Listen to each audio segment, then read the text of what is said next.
요즘 극장가에서 상연 중인 건국전쟁인가 뭔가 하는 그 영화가 많은 관객을 끌어모으고 있는 모양입니다.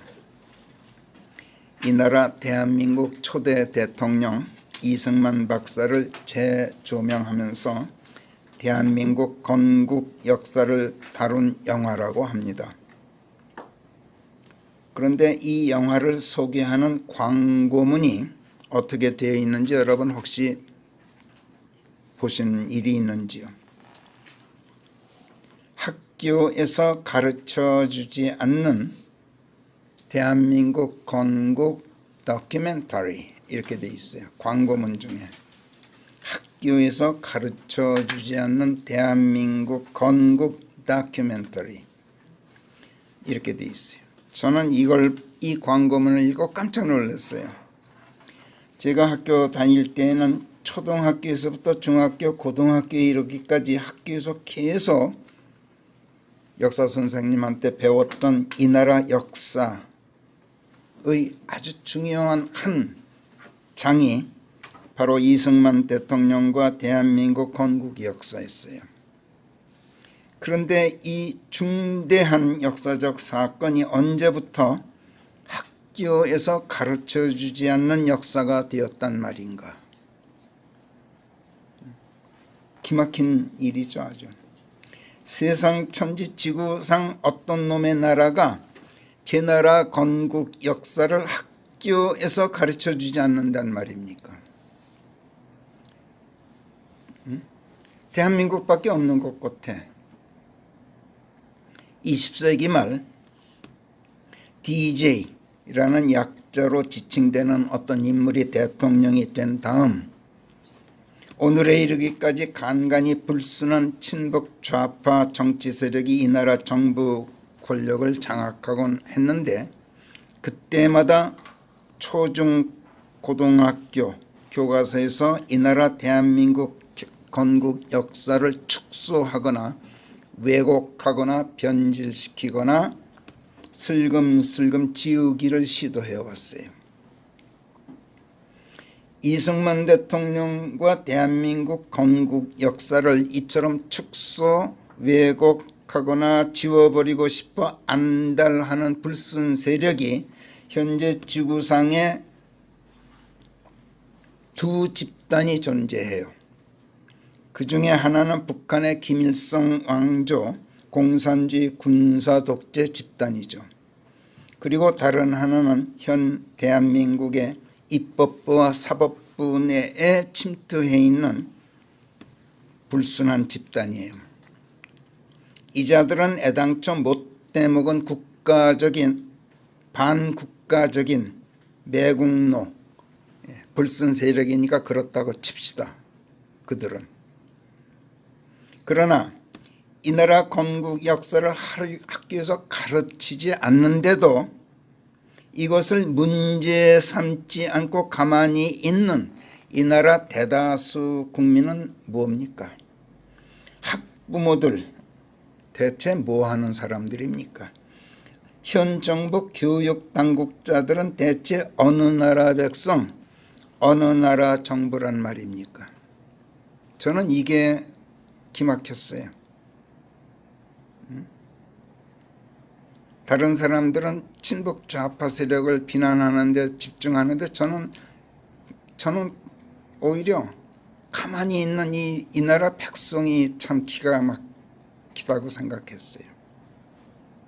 역사를 망각하는 백성에게는 미래가 없다는 거, 이거 다들 아는 상식이죠. 국가나 백성만이 아니라 개인도 마찬가지입니다. 어제를 망각한 사람 잘 되는 거 저 못 봤어요. 여태까지. 어제를 기억하지 않는 사람에게는 내일이 없어요. 왜곡하고 변질시킨다고 해서 역사가 바뀌는 것도 아니고 망각한다고 해서 어제가 없어지는 것이 아닌데도 사람들이 자꾸 그래요. 역사를 왜곡하고 변질시키는 짓은 나 자신을 왜곡하고 나 자신을 변질시키는 아주 어리석은 짓인데다가 어제를 망각하는 것은 나 자신의 정체성 자체를 부인하는 자가당착이에요. 지난날의 역사를 지우는 짓은 나 자신을 지워 없애는 어리석음을 뛰어넘어서 나를 숨기는 기만 행위예요. 나를 감춰요.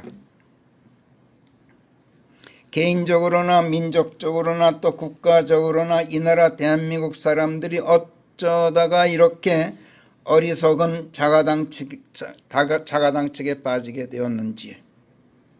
성경은 역사를 망각하는 어리석음을 단순히 어리석음만으로 보지 않아요.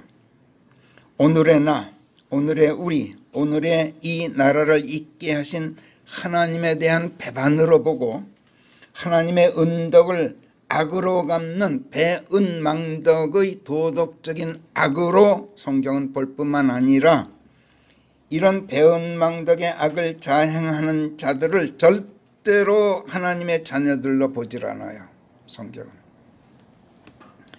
그리고 질타해요. 그들을. 그런 다음 또 충고해요.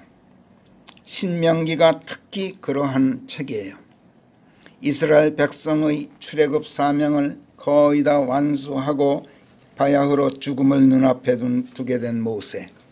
그 모세가 출애굽 40년 제40년 11월 1일에 정확하게 나와요. 그게 출애굽 40년 11월 1일에 백성을 이끌고 모압 평지에 이르러서 감격의 가나안 입상을 2달 열흘 남겨둔 시점에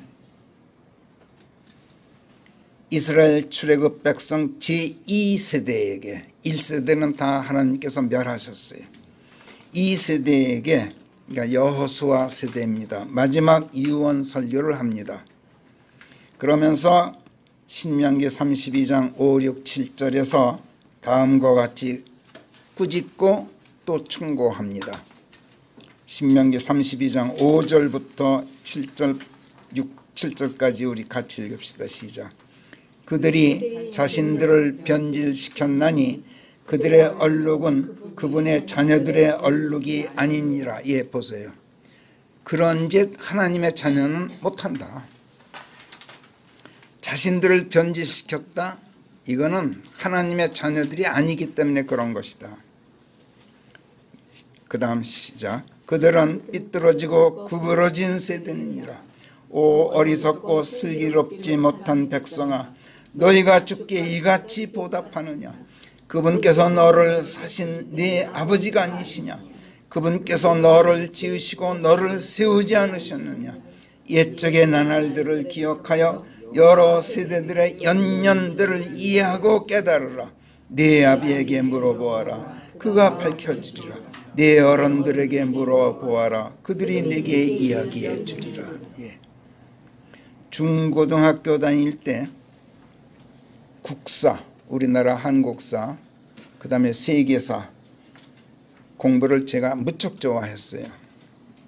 그렇지만 무슨 서기 313년에 로마 그레고리 황제 때 기독교가 공인되었다든지 1517년에 종교개혁이 일어났다든지 또 무슨 1789년에 뭐 프랑스 대혁명이 일어났다든지 1905년에 을사오조약이 체결되고 1910년에 한일합방조약이 맺어졌다든지 하는 연대 외우기 참 싫었어요. 연대 외우기. 근데 그때는 시험에 입학시험에도 연대가 나왔어요. 역사에서. 역사 공부가 그렇게 좋았는데 연대 외우기가 그렇게 싫었어요. 그런데 지금 읽은 신명기 32장 7절이 뭐라 그럽니까? 옛적의 나날들. 그냥 옛날들이 아니에요. 옛적의 나날들이야. 그냥 막연히 옛날이 아니에요. 옛적의 어느 날 몇 년, 몇 월, 며칠 나날들. 그걸 기억하여 여러 세대들의 연년들 1517년에 뭐 종교개혁이 있었다. 그거 외우기 따분해. 그래. 기억해 그거. 기억할 뿐만 아니라 이해하고 깨달으라 이렇게 돼 있어요. 이 말씀은 크고 작은 이런저런 사건들로 점철되어 있는 과거 역사를 절대로 잊지 말고 기억하되 대강 기억해 두는 것이 아니라 몇 년, 몇 월, 며칠씩으로 옛적의 나날들, the days of old예요. 그냥 old days가 아니야. 이건 킹제임스 성경만이 이런 표현을 써요.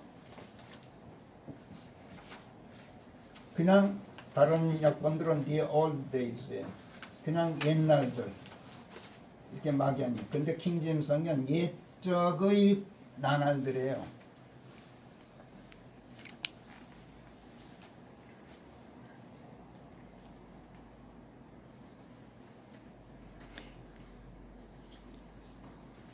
그리고 이런 세대 저런 세대가 거쳐간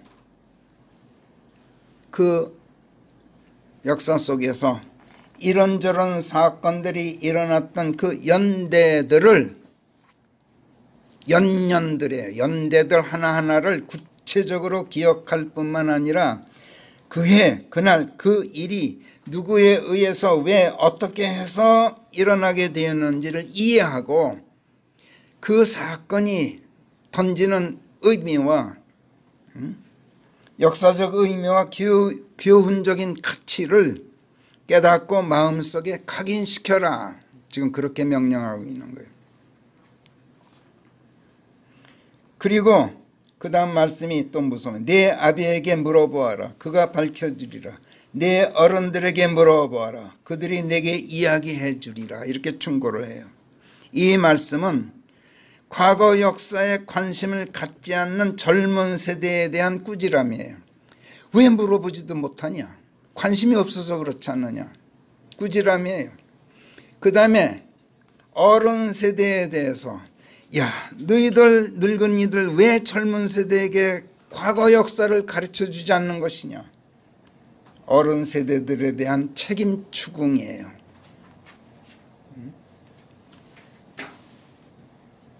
성경에 신구약을 통틀어서 remember라는 단어,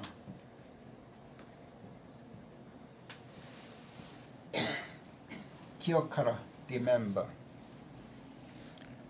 약 150회 나와요. 정확히 말하면 148번, 148번 나와요. remember, 멤버를 멤버로, 니는 다시예요. again. 멤버로 다시 삼으라. 무슨 멤버? 기억이 머릿속에 있는 기억이 아니라 멤버가 뭐야? 지체예요. 지체. 이 몸, 팔다리 이게 멤버예요. 기억이 내 몸으로 다시 내 몸이 되게 하라야. 기억은, 과거에 대한 기억은 그냥 머릿속에 있는 어떤 생각이 아니야. 내 지체란 말이야. 내 삶의, 내 생명체의 지체란 말이야. remember라는 단어가 그래요. 이 단어가 성경 신구약 성경에서 148번 나오는데 특히 신명기에서 모세가 여호수아 세대에게 기억하라 기억하라 remember 이게 14번 나와요. 거듭 당부하면서 remember 하라 이렇게 설교를 했는데 신명기 5장 1절에 보면 거기 보세요. 네가 이집트 땅에서 종이었음을 기억하고 주 네 하나님께서 능하신 손과 뻗으신 팔로 너를 거기서 꺼내셨다는 것을 기억할지니. 이렇게 명령하고 있는 것처럼 이스라엘 백성이 지난날 이집트에서 종살이했던 일과 하나님께서 그 치욕의 역사를 승리의 역사로 바꿔주신 일을 망각하지 말라 하는 이 명령이 대종을 이루고 있어요. 기억하라 중에서. 그런데 놀라운 사실은 너 이집트에서 종살이했던 거 잊어버리지 마라. 이 말씀을 어디에 연결시키는지 아세요? 그러니까 안식일을 너 지켜야 돼. 이 말씀이 나와요. 너 종살이했지. 네 종 하루는 쉬게 해. 안식을 줘. 너도 종 노릇했던 거 생각해. 네가 부리는 종들 안식시켜야 돼. 무슨 얘기인지 아시겠어요? 그렇게 성경이 신명기에 나와요.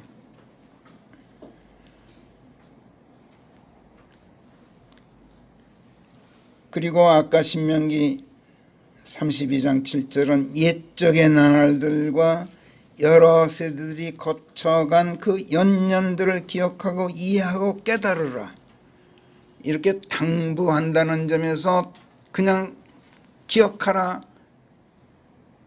되돌아보라 하는 이 명령 중에서 아주 이채로운 명령이야. 그리고 오늘 성령께서 아담에서부터 시작하는 인류 조상들의 역대기를 설명하기 시작하시는데 그 역대기를 아주 극도로 압축해서 기술해 주시기 때문에 연대 외우기 같은 따분한 작업을 면제해 주셨어요. 참 다행스러워요. 그래서 감사한 마음으로 이 역대기를 기억하도록 노력하기로 해요. 우리 앞으로.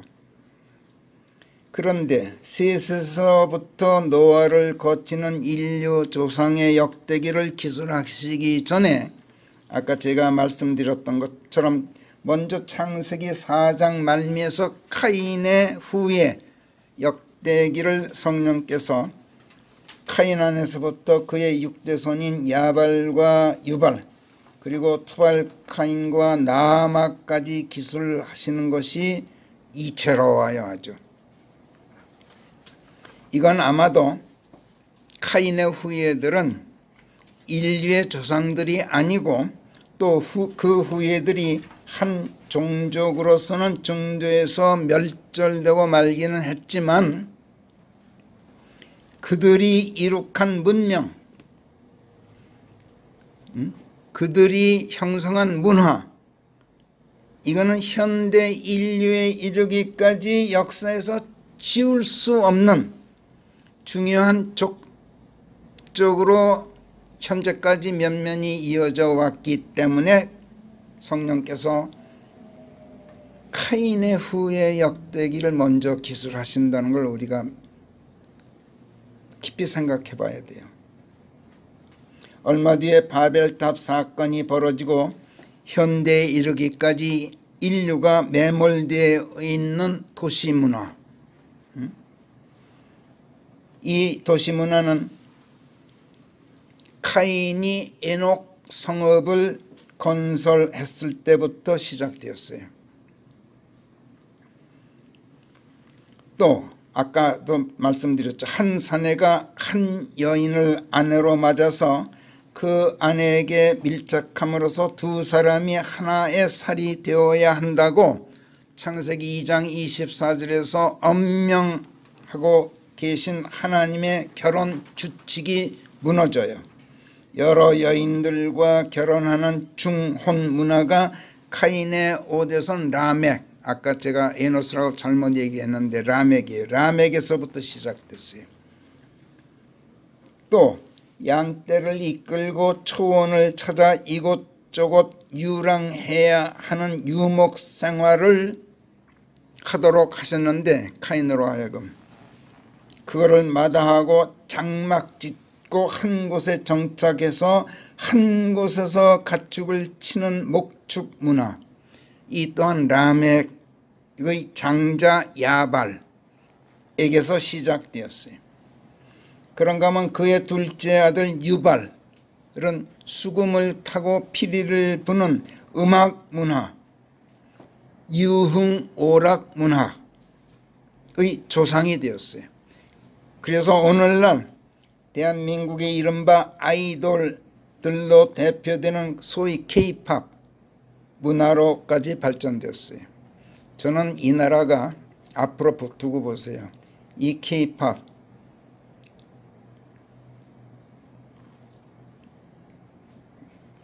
그것들이 남기는 참으로 큰 피해를 이제 우리가 그 열매를 거둘 때가 올 거예요. 또 구리와 쇠로 각종 도구들을 만드는 청동기 문명, 그 다음에 철기 문명 같은 대장간 문화, 이 또한 라멕이 세 번째 아내로 맞아들인 여인 질라가 낳은 투발카인에서부터 시작됐어요. 그리고 시기와 질투, 경쟁심과 증오심이 사람을 죽이는 살인으로 표출되는 전쟁 문화, 이것이 카인에서부터 시작되더니 그의 오대손 라멕에게까지 걷잡을 수 없이 이어져 내려와서 내가 누구한테 조금만 상해를 입어도 그 보복으로 남녀노소 가리지 않고 무참히 살해하는 보복 문화, 전쟁 문화, 이것이 현대까지 하나의 전통이 되어 왔어요.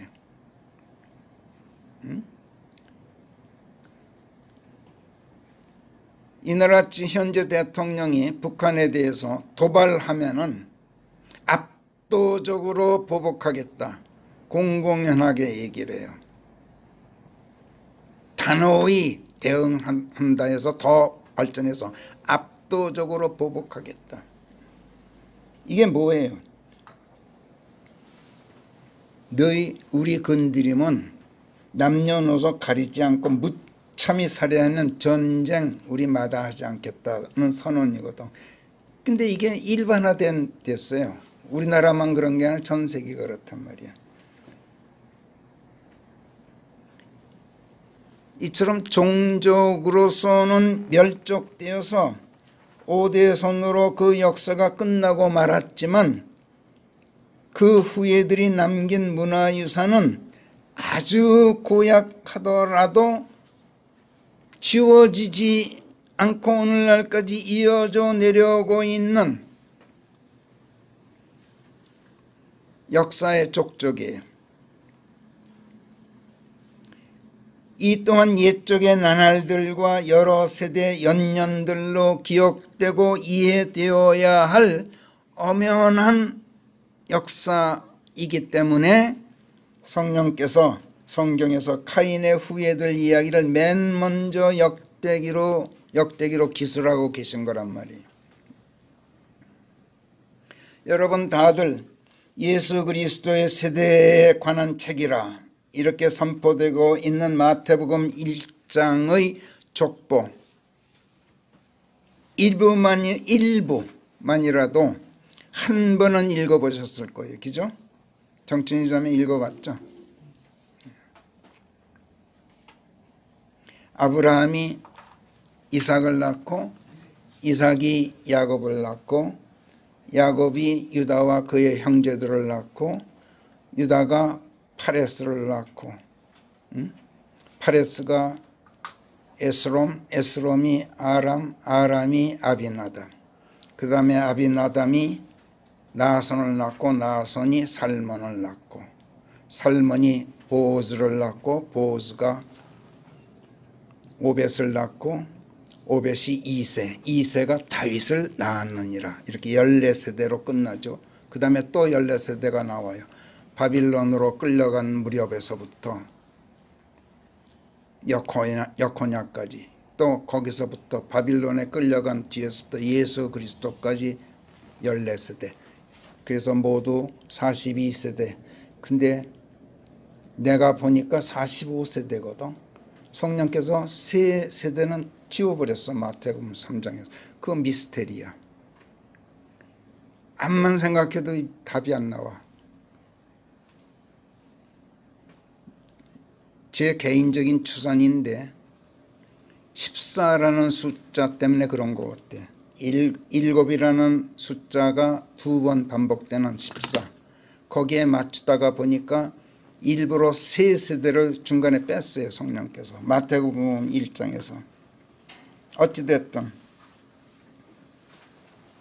아브라함이 이삭을 낳고 이삭이 야곱을 낳고 야곱이 유다와 그의 형제들을 낳고 유다가 파레스를 낳고 파레스에게서 에스롬, 에스롬에게서 아람, 아람에게서 아비나답, 그리고 나손이 아비나답에게서 태어났고 살문이 나손에게서 태어났으면 나손이 라캅에게서 보오스를 낳고 보오스가 룻에게서 오벳이 이새를 낳고 이새가 다윗 왕을 낳았느니라. 이 정도로 그쳐도 좋겠는데 그게 아니라 또 다윗 왕이 우리야의 아내였던 여인에게서 솔로몬을 낳았더라. 또 솔로몬은 로보암을 낳았고 로보암은 아비야를 낳았으며 아비야는 아사를, 아사는 여호사밧을, 이런 식으로 끝날 줄 모르고 아브라함에서부터 시작해서 맏단을 거쳐 야곱이 마리아의 남편 요셉을 낳았는데 이 마리아에게서 그리스도라 일컬어지시는 예수께서 태어나셨느니라. 이렇게 총 42세대 족배가 계속 이어지고 있어요. 마태복음 1장에서.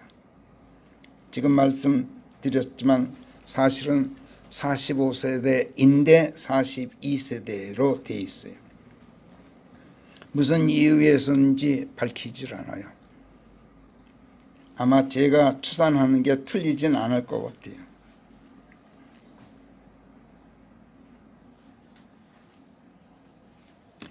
아무튼 마태복음 1장 1절부터 16절까지 아브라함에서부터 그리스도까지 이어지는 족보, 다 외는 사람 없는 것은 말할 것도 없고 이 족보 처음부터 끝까지 다 읽는 사람도 드물어요. 읽기조차도 싫어요. 그만큼 따분하기 때문에 그래요.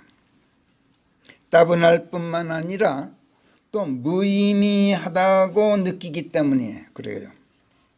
다시 말씀드립니다만 그럼에도 불구하고 아까 읽은 신명기 32장 7절은 옛적의 나날들을 기억하여 여러 세대들의 연년들을 이해하고 깨달으라. 아주 강조해서 명령해요. 성령께서 왜 이렇게 강조하고 명령하실까? 이 족보가 유대인들의 과거 족보가 아니라 오늘의 나를 있게 한 나 자신의 역사이기 때문에 그래요. 또 오늘의 나를 그리스도인으로 거듭나게 하시고 하나님 당신의 아들로 친자 입양하시게 되기까지 하나님께서 어떤 인물들과 함께 오늘까지 걸어오셨던가를 이야기해 주시는 나에 대한 하나님의 구원 역사이기 때문에 그래요.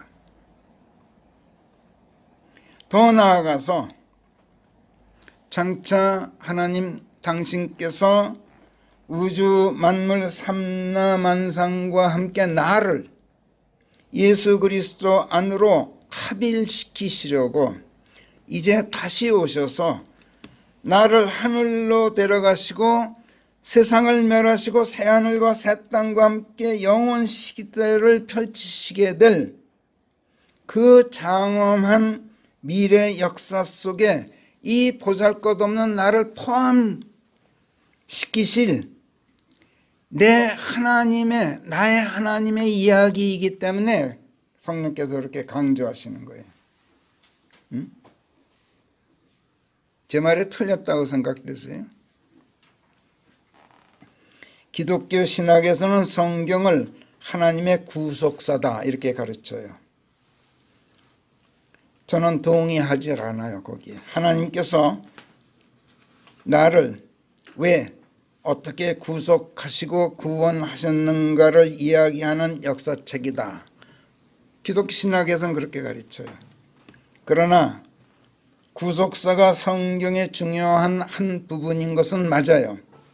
그렇지만 전부는 아니에요. 전부가 아닐 뿐만 아니라 핵심 요체도 아니에요. 구속사는 하나님의 세계의 경영 역사의 한 부분에 불과해요.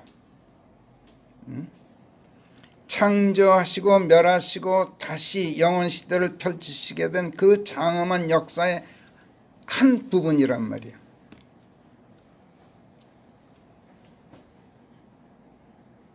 하나님께서 나를 죄에서 구속하시고 죽음에서 구원하신 뜻은, 즉 하나님의 구속은 대단히 큰 어떤 궁극의 목적을 위해서였어요.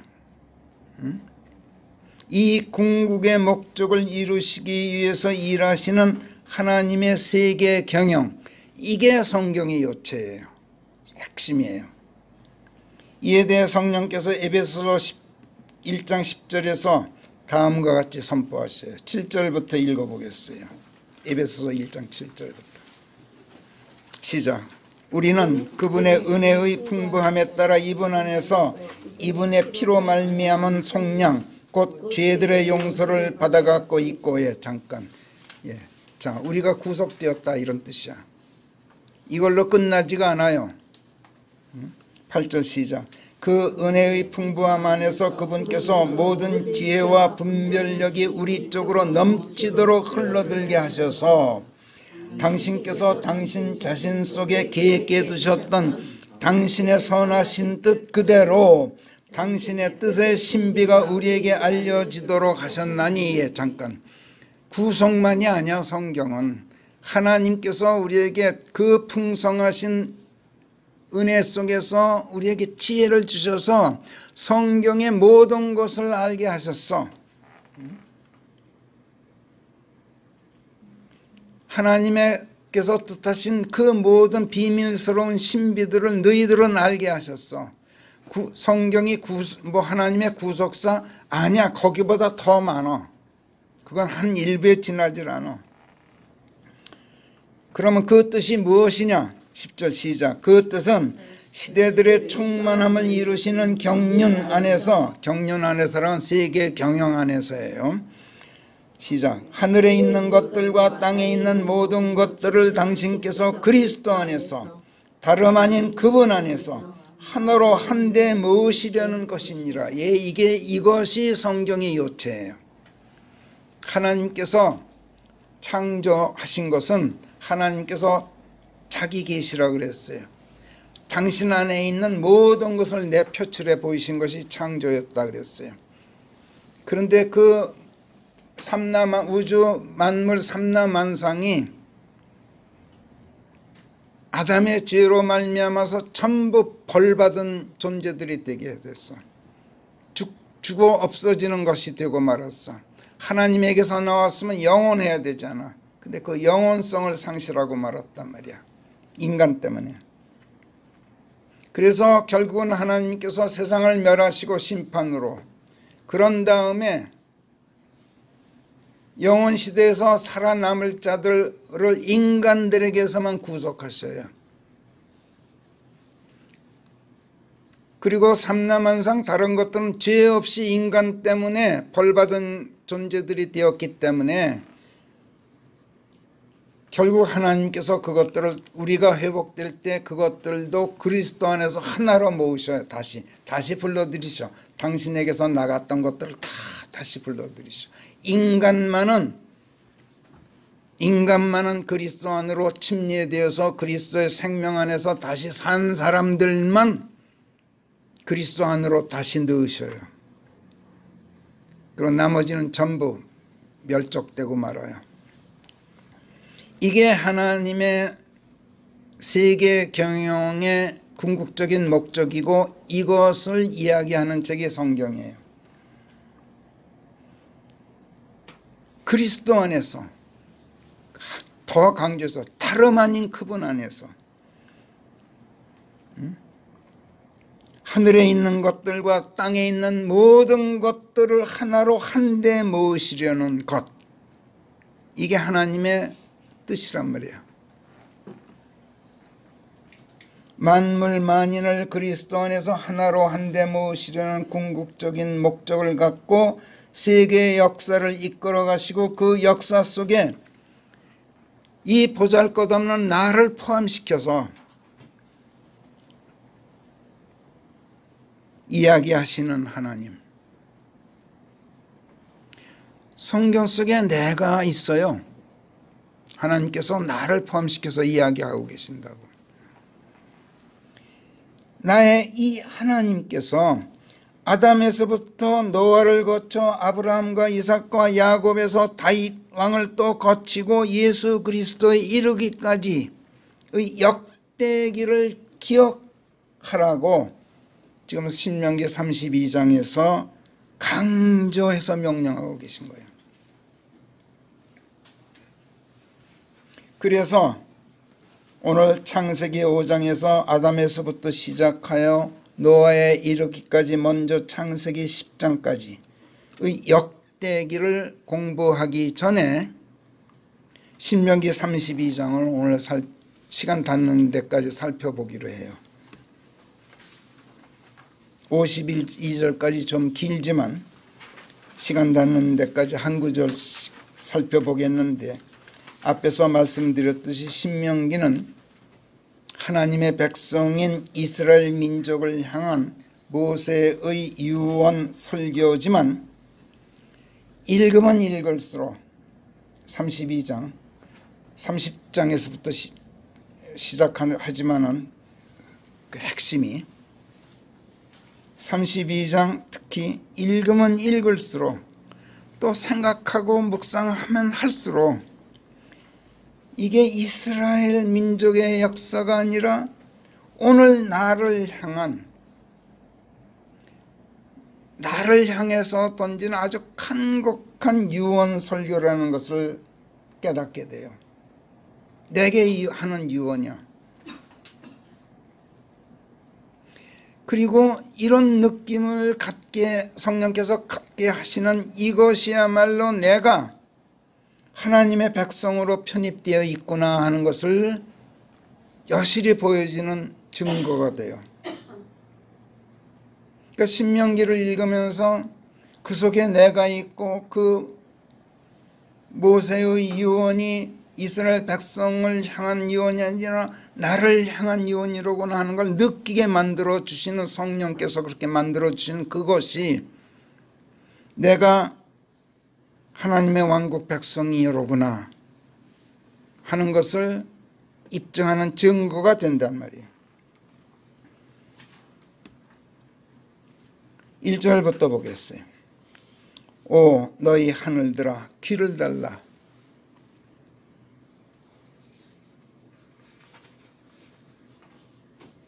내가 이루고자 하노라. 오 땅아 내 입이 하는 말씀들을 들으라. 백성아 또는 윤여성아가 아니야. 하늘들아. 그 다음에 오 땅아 들으라. 하늘과 땅은 인간의 모든 약속들과 맹세들,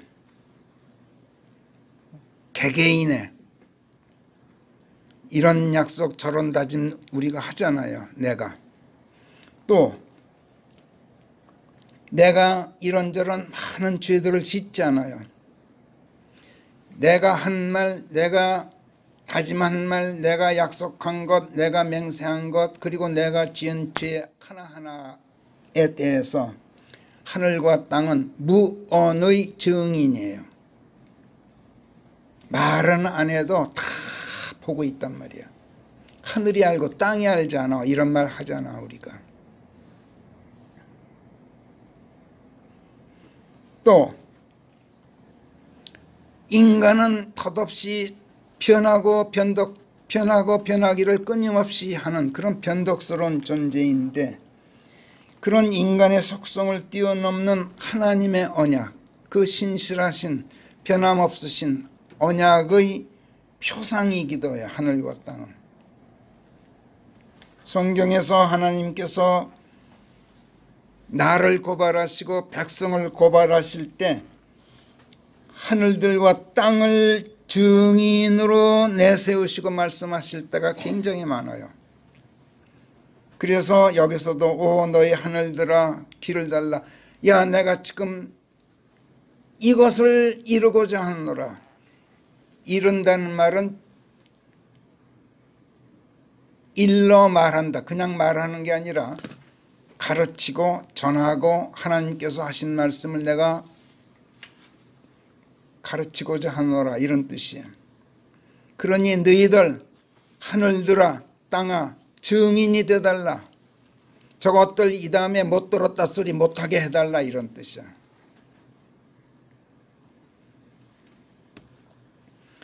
신명기 30장 11절에서 내가 이날 내게 명령하는 이 계명, 그것은 실로 내게 감춰져 있지 않고 그것이 멀리 동떨어져 있지도 않느니라. 그것이 하늘에 있지 않나니 네가 말하기를 누가 우리를 위하여 하늘에 올라가 그것을 우리에게 가져와서 우리로 하여금 그것을 듣고 그것을 행하도록 할까 하지 못하게 하기 위하며. 쓸데없는 소리 말어. 내 앞에 내 마음속에 내가 하나님의 계명을 심어놨는데 왜 딴소리 하고 있어? 내가 하늘에다가 그거 계명 갖다 놓질 않았어.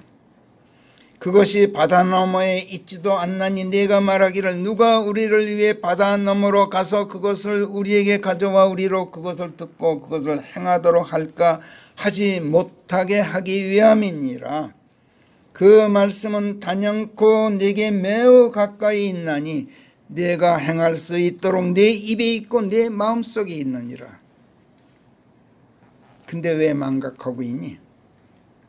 15절 보라, 내가 이날 네 앞에 생명과 복 또 죽음과 화를 놓아 두었느니라. 하나님의 말씀을 네 마음속에 넣었다는 것은 너 하기에 따라서는 생명이 되기도 하지만 그게 너를 죽이는 죽음이 되기도 해. 네가 하기에 따라서는 그 말씀이 네게 복이 되기도 하지만 화가 되기도 해. 그래서 내가 하나님의 말씀을 내 입에 넣어두고 내 마음속에 넣어두었다는 것은 생명과 죽음을 같이 놓아두었다는 것이고 복과 화를 네 안에 놓아두었다는 뜻이야. 그러니까 복이냐 화냐 생명이냐 죽음이냐 너 하기에 달렸어. 모세가 유언하면서 이스라엘 백성에게 이렇게 설교를 했는데 그 설교가 나한테 하는 설교란 말이에요. 그 역사 속에 나를 포함시키고 있어요, 하나님께서. 그 다음에 19절에서 뭐라 그래요? 내가 너희 앞에 생명과 죽음, 복과 벌을 놓아두었다는 것을 하늘과 땅을 불러다 놓고 내가 이날 너희에게 통보하노라. 하늘과 땅이 증언이냐, 증이냐? 하나님의 말씀을 전하는 일은 하늘과 땅을 증인으로 불러다 놓고 공표하는 거예요. 그렇기 때문에 하나님의 말씀 기억하지 못하고 나 그런 말씀 듣지 못했어 한다면 이건 하늘을 속이는 것이고 땅을 기만하는 짓이에요. 신명기 4장에서도 25, 26절에서 모세는 네가 자손을 낳고 자손의 자손을 낳아서 너희가 그 땅에서 오래 존속하게 될 때에 너희 자신을 변질시켜 어떤 색인 형상이나 어떤 것의 모사품을 만들어 주 네 하나님의 목전에서 악을 행하고 그분을 덧드리면, 덧드린다는 말을 이렇게 쓴단 말이야. 그분을 노하시게 도발하면 너희가 지금 그것을 차지하려고 요단강을 건너가고 있지만 너희가 그 땅에서 곧 깡그리 멸망하여 끊어져 없어질 것인즉 너희가 너희 날들을 거기서 오래 누리지 못하고 깡그리 멸망당하게 되리라는 것을 내가 이날 하늘과 땅을 불러 너희 앞에서 증언하도록 하노라. 이렇게 선포해요. 신명기 31장에서는 또 모세가 하나님께서 주신 율법의 말씀들을 한 책에 쓰기를 마친 다음에 그 율법서를 하나님의 언약궤를 맡은 레위인들에게 건네줘요. 그리고 그들에게 명령하는데 26절부터 보면 이 율법서를 받으라. 그리고 그것을 주 너의 하나님의 언약궤 옆에 두어라. 그리하여 그것이 거기서 너를 고발하는 한 증인이 되게 하라. 율법은 나를 고발하는, 내 죄를 고발하고 기소하는 책이에요. 이는 내가 내 역심과 내 뻣뻣한 목을 알미라. 보라, 이날 내가 아직 살아 너희와 함께 있는 동안에도 너희가 주를 거슬러 반역적이었는데, 모세의 유언이에요. 내가 죽은 뒤에는 얼마나 더 많이 그러하겠느냐. 내가 이 말씀들을 그들의 귀에 대고 들려주고 하늘과 땅을 불러다 놓고 그들을 고발하여 통보하고자 하노니, 너희 지파 모든 원로들과 너희 감독자들을 내게 불러 모으라. 이는 내가 이것을 알기 때문이니 곧 내가 죽은 뒤에는 너희가 극도로 너희 자신을 변질시켜서 내가 너희에게 명령한 길에서 벗어나리라는 것이라. 그리하여 마지막 날들에 재난이 너희를 덮치리니 이는 너희가 주의 목전에서 악을 행하고 너희 손이 하는 일을 통하여 그분을 터뜨려서 분노의 불을 지필 것이기 때문이니라. 이렇게 말한 다음에 이어진 말씀이 오늘 우리가 살펴보고자 하는 신명기 32장이에요. 그리고 1절에서 아까 읽은 것처럼 오 너희 하늘들아 귀를 달라 내가 이러고자 하노라. 오 땅아 내가 내 입이 하는 말씀들을 들으라.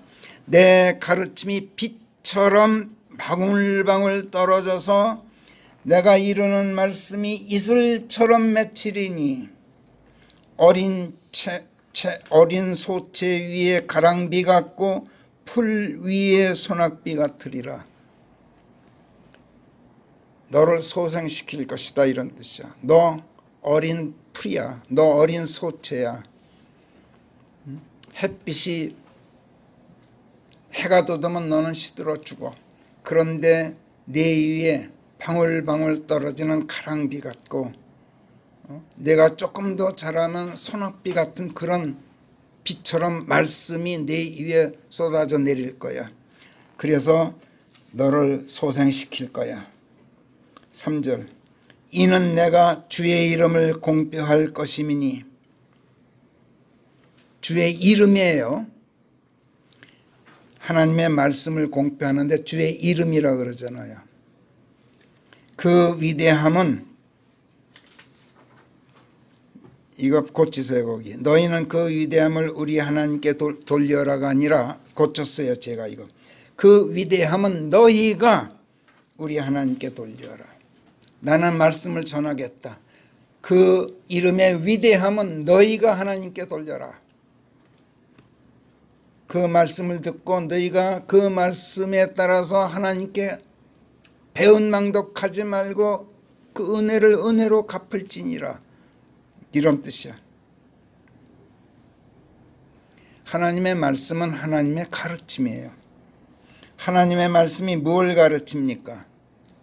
우리에게 진리를 가르치고 생명의 길을 가르치고 진리와 생명의 길로 인도하시는 하나님의 사랑을 가르치고 자비를 가르쳐요. 또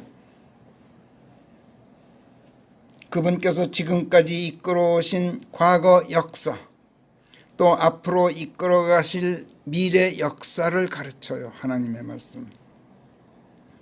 그리고 종국에 가서 얻게 될 영원한 영광과 안식을 가르쳐요. 그리고 오늘 제가 거듭거듭 강조해서 말씀드리는 건데, 그 역사 속에 나를 넣고 그 역사를 이야기하셔요. 하나님께서 남의 이야기가 아니라 내 이야기를 하고 계신다고. 하나님의 말씀들, 즉 하나님의 가르침들이 어린 소채 위에 내리는 가랑비처럼, 풀 위에 내리는 소낙비처럼 생기를 북돋아 주는 것은 그 말씀들이 어린 소채 같은 나에게 내리기 때문에 그렇단 말이에요. 이처럼 하나님의 말씀들을 설교하는 것을 3절에서 주의 이름을 공표하는 것으로 표현하는 걸 여러분들 눈여겨두세요. 하나님의 이름을 또는 그리스도의 이름을 우리가 여태까지 뭐라고 배웠어요? 그분의 명칭을 뜻하는 게 아니라 그분께서 이르신 말씀들을 뜻하는 것이라고 지금껏 배워왔던 것은 그래서 참으로 제대로 배워온 거예요. 우리 그 모이는 목사들 앞에 하나님의 이름이 무슨 뜻입니까? 정말 깜짝 놀랐어요. 몰라요, 목사들이. 그래서 신명기 바로 이 다른 구절도 내가 많이 그 레퍼런스로 참조 구절로 보여주니까 이 사람들이 무릎을 쳐. 그 처음 알았다는 거야.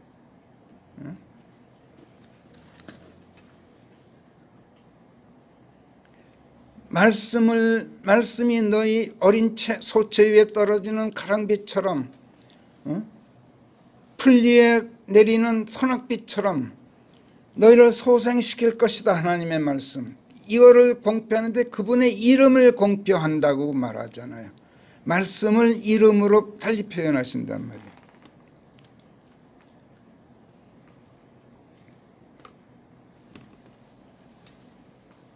(4절) 그분께서는 바위시요,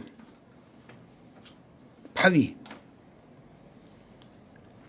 rock,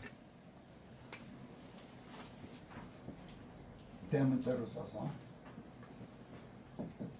이 rock라 그러면은 천편일률적으로 뭐라 그래요? 역번들이 반석. 뭘 생각을 하네 이 사람들이. 성경에서 rock를 반석이라고 번역해야 될 것은 소낙비가 내려서 억수같이 내려서 홍수가 져도 반석 위에 지은 집은 모래 위에 지은 집과 달리 무너져 내리지 않을 것이다. 바로 그 한 군데밖에 없어요. 반석이라고 옮길 건. 그런데 다 그렇게 해요. 도무지 성경을 생각지도 않아요, 이 사람들이.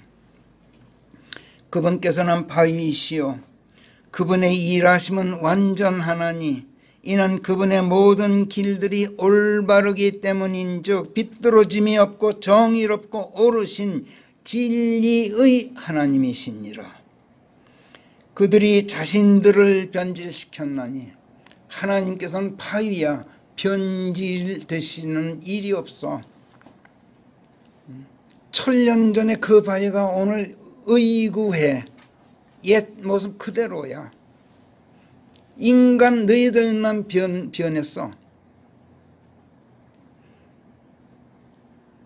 그들의 얼룩은 그분의 자녀들의 얼룩이 아니니라. 그런 자들은 하나님의 자녀들이 될 수가 없어. 그들은 비뚤어지고 구부러진 세대야.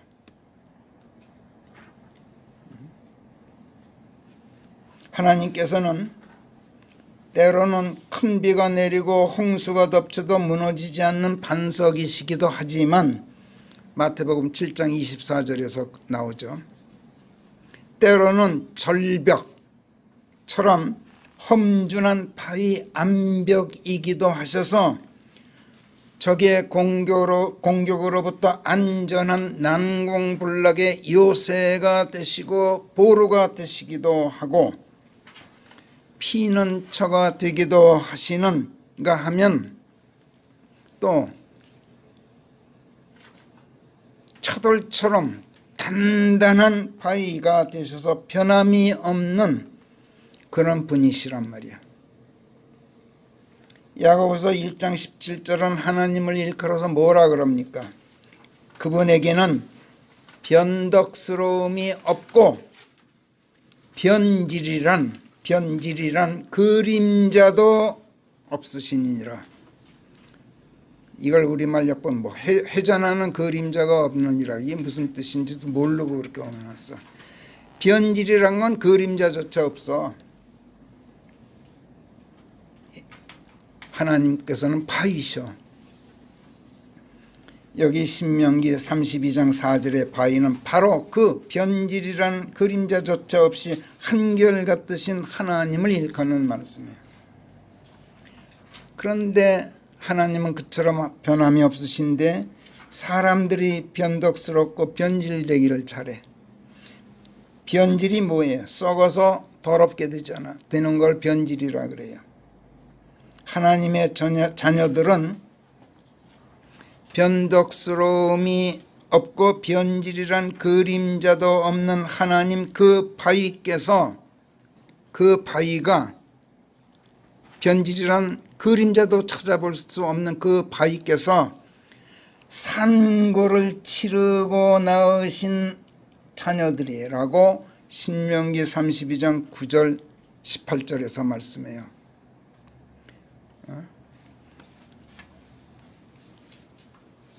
이따가 나오면 제가 설명드릴게요.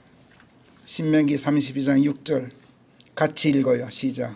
오 어리석고 슬기롭지 못한 백성아, 너희가 주께 이같이 보답하느냐? 그분께서는 너를 사신 네 아버지가 아니시냐? 그분께서 너를 지으시고 너를 세우지 않으셨느냐? 거기까지. 우리가 하나님께 어떻게 보답하였기에 이렇게 말씀하실까요? 역사에 대해서 망각으로 하나님께 보답하고 있기 때문에 지금 여기서 이렇게 말씀하시는 거예요. 역사를 망각하는 것은 자기 부정, 자기 정체성 부정의 어리석임일 뿐만 아니라 배신과 배은망덕의 도덕적 악으로 하나님께서 보신다고 앞에서 말씀드렸어요. 하나님께서는 나를 지으시고 죄에게 팔려갔던 나를 당신의 피로 되사들이셔서 구속하셨을 뿐만 아니라 하나님의 자녀로 우뚝 세워주셨어요.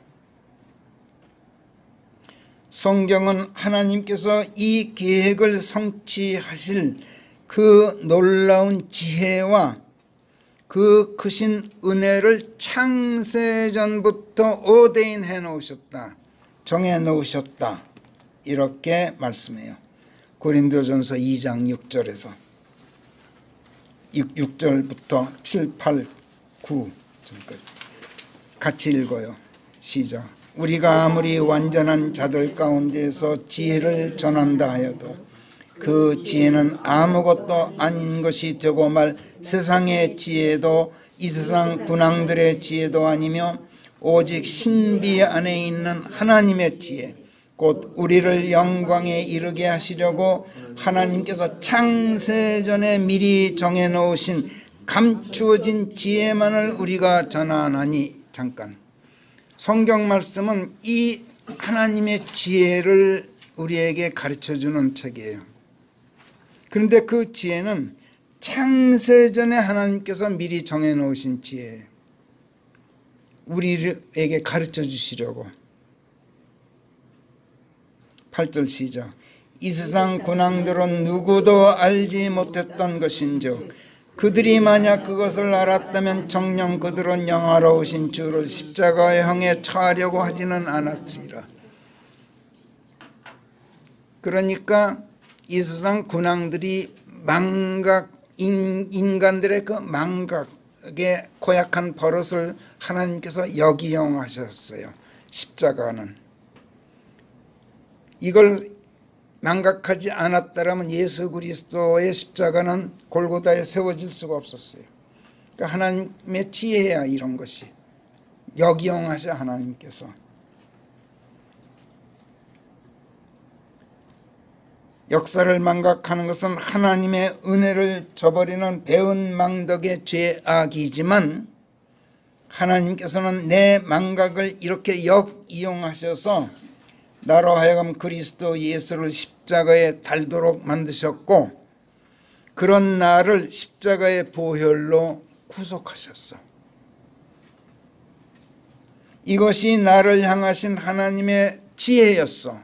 아주 놀라운 지혜였고 놀라운 은혜였는데 아담으로부터 오늘에 이르기까지 옛적의 그 나날들과 여러 세대들의 연년들이 나를 향하신 하나님의 이 지혜, 하나님의 이 은혜로 점철된 역사예요. 그런데 그 역사를 내가 망각해? 어리석고 슬기롭지 못한 너야, 네가 하나님께 이렇게 보답하느냐? 오늘 새벽에 이 구절을 제가 읽으면서 통곡했어요. 이 설교문을 더 쓸 수가 없었어요. 제가 네가 하나님께 이같이 보답하느냐? 저에게 물으시는 힐문이야. 그분께서는 너를 사신 네 아버지가 아니시냐? 그분께서 너를 지으시고 너를 세우지 않으셨느냐? 신명기 32장 7절 우리 다시 읽어요. 시작. 옛적의 나날들을 기억하여 여러 세대들의 연년들을 이해하고 깨달으라. 네 아비에게 물어보아라. 그가 밝혀주리라. 네 어른들에게 물어보아라. 그들이 내게 이야기해 주리라. 뭐? 학교에서 가르쳐주지 않았어? 누가 학교에서 가르쳐주지 못하게 하였느냐? 누가? 친북 좌파 공산주의 불순분자들이 그랬다고? 그런데 왜 너는 그거 문제 삼지 않고 가만히 있는 거냐? 지금 나를 추궁하고 계세요. 뿐만 아니라 왜 너 아비에게 물어보지도 않고 어른들에게 물어보지도 않았느냐? 너 자신이 역사에 너무 무관심하고 있는 거 아니냐? 응? 너부터 너무 무책임하지 않느냐? 너 자신에 대해서. 지금 성령께서는 매국적인 불순분자들을 나무를 하시는 게 아니에요.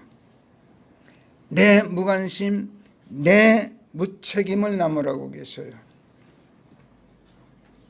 8절 시작. 지존자께서 민족들에게 그들의 상속토를 나누어 주셨을 때, 그분께서 아담의 아들들을 나누어 놓으셨을 때, 그분께서는 이스라엘 자손의 수에 따라 그 백성의 경계들을 정하셨느니라. 아담의 아들들이 누굽니까? 노아와 그의 세 아들에게서 태어난 민족들, 인류 전체가 아담의 아들들이에요. 하나님께서는 바벨탑 사건 이후 민족들을 뿔뿔이 흩으셨어요. 그러나 마구잡이로 흩으신 게 아니야. 이스라엘 자손의 수에 따라서 그 백성의 경계들을 정하시고 그 경계들에 따라서 이 민족 저 민족을 여기저기에 나누어 놓으셨어요. 그 이스라엘 자손 속에 내가 있고 이스라엘 민족이 하나님의 백성이기 때문에 오늘의 내 정체성이 확립되었어요. 그들의 역사는 그들만의 역사가 아니라 우리의 역사이고 내 역사란 말이에요. 9절 시작. 이는 그분의 분깃이 그분의 백성이기 때문인즉 야곱은 그분께서 산고를 치르고 낳으신 그분의 상속자니라. 집에 가서 신명기 32장 9절 다른 역본들이 어떻게 해놨는지 한번 읽어보세요. 이렇게 안 했을 거야. 하나님께서 산고 치르고 낳으신 그분의 상속자다. 너는. 이렇게 번역한 건 우리밖에 없어요. 근데 이거 영어만 가지고 킹스제임 성경의 영어 속에 들어있는 속뜻을 모르면 이 번역이 나오질 않아요. 이 얘기를 제가 왜 하느냐면은 그 목사들 모임에서 한 분이 자기 교회에 가서 그 모임 이야기를 하면서 내 이야기를 하더래. 그 말이 그 교회 성도 한 분이 나한테 전화해서 리포트를 해요. 근데 우리 목사님이 뭐라 하는지 그 윤 목사 말이야. 킹제임 성경을 번역한다면서 영어를 번역하지 않고 히브리서를 뭐 참조한대. 틀렸어 그 사람. 이렇게 얘기하더래. 그 소리 내 듣고. 그러니까 영어 속에 들어가 있는. 그래서 그 성도한테 당신은 그건 어떻게 나한테 그걸 리포트 하시오 그랬더니 저는 목사님 설교를 듣기 때문에 안 되는 거예요.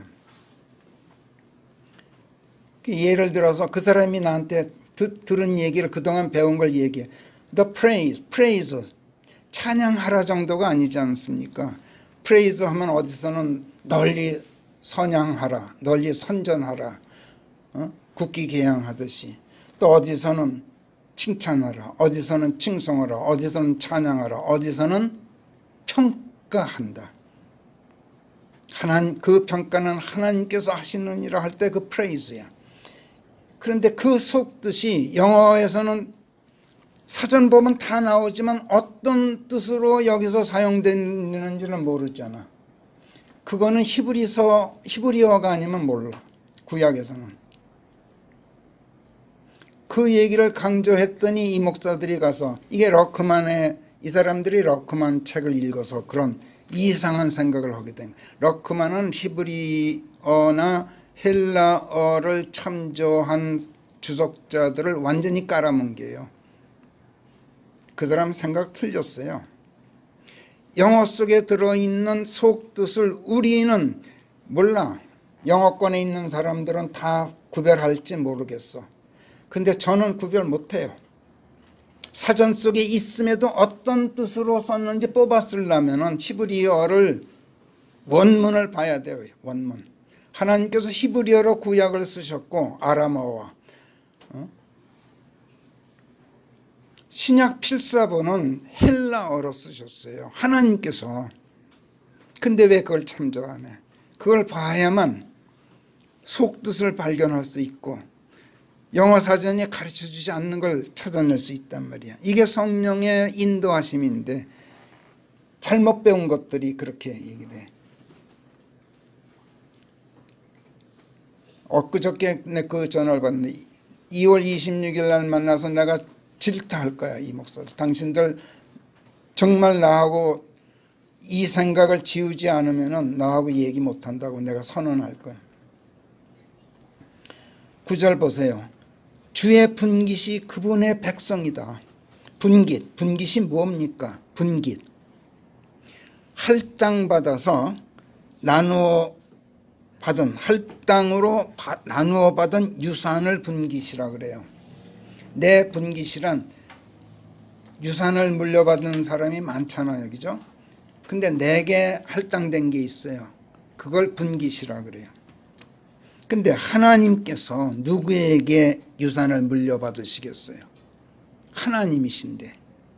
하나님께서는 최고자시고 유일자시고 모든 것의 소유자셔요. 그런데 어떻게 누구에게 무엇을 유산으로 받으시겠어요?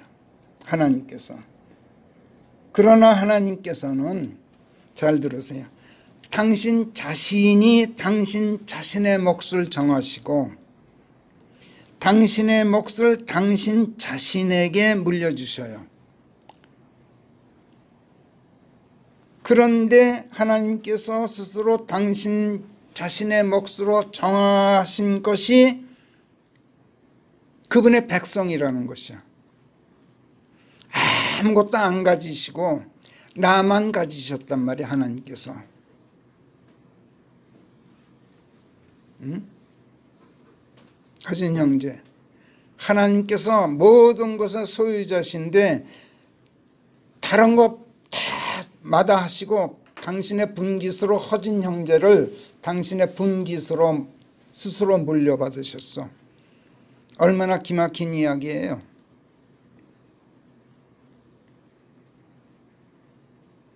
이 말씀 읽으면서 신명기를 계속 읽을 수가 없어요.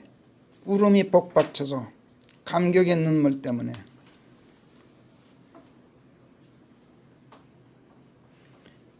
그리고 그 백성을 당신 자신의 몫으로 당신 자신에게 물려주실 때 나를 당신의 분깃으로 스스로 당신 자신에게 물려주실 때 나를 산고를 치르고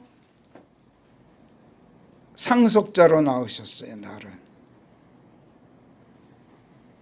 여기서 롯라는 말이 나와요. 롯. 이 롯가 로또라는 로또 있잖아. 복권. 그거의 원어예요.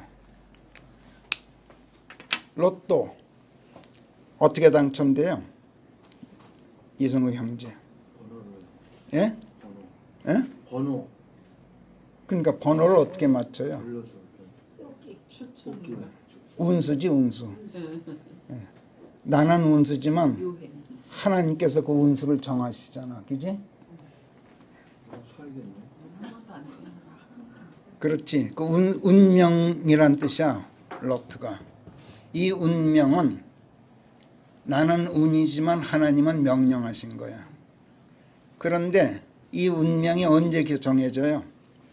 언제 정해져요? 내 운명이. 내가 태어날 때부터 정해져. 하나님께서 나를 낳으실 때부터. 그래서 이 롯의 히브리어 원문을 보니까 산고를 치르고 낳다라는 뜻이 있어. 킹제임스 성경에 이 롯란 단어를 히브리어를 찾아보니까 그렇게 돼 있어. 근데 영어 사전에도 있어, 그 뜻이. 근데 그 뜻을 어떻게 찾아낼 거야? 히브리어를 참조 안 하면 못 찾아내, 이 뜻을. 제가 지금 성경 교열하면서 그 작업을 하고 있어. 얼마나 중요한지 몰라. 이거 해놓으면은 매년 안 고쳐도 돼. 두고 보세요. 최소한 30년 안 고쳐도 될 거야. 그리고 누가 이 교회를 물려받게 될런지 우리 손자들이겠죠. 30년 뒤에. 여러분들도 사라지고 없어요. 30년 뒤에. 우리 손자들 이 교회 물려받아. 걔들이나 아마 우리 할아버지가 이거는 좀 잘못됐어 하고 고칠지는 모르겠어. 성령의 인도를 받으면은. 그러나 저는 그 마음가짐으로 성령께서 그렇게 만들고 계세요. 저를. 그 마음가짐으로 성경을 지금 다듬고 있어요.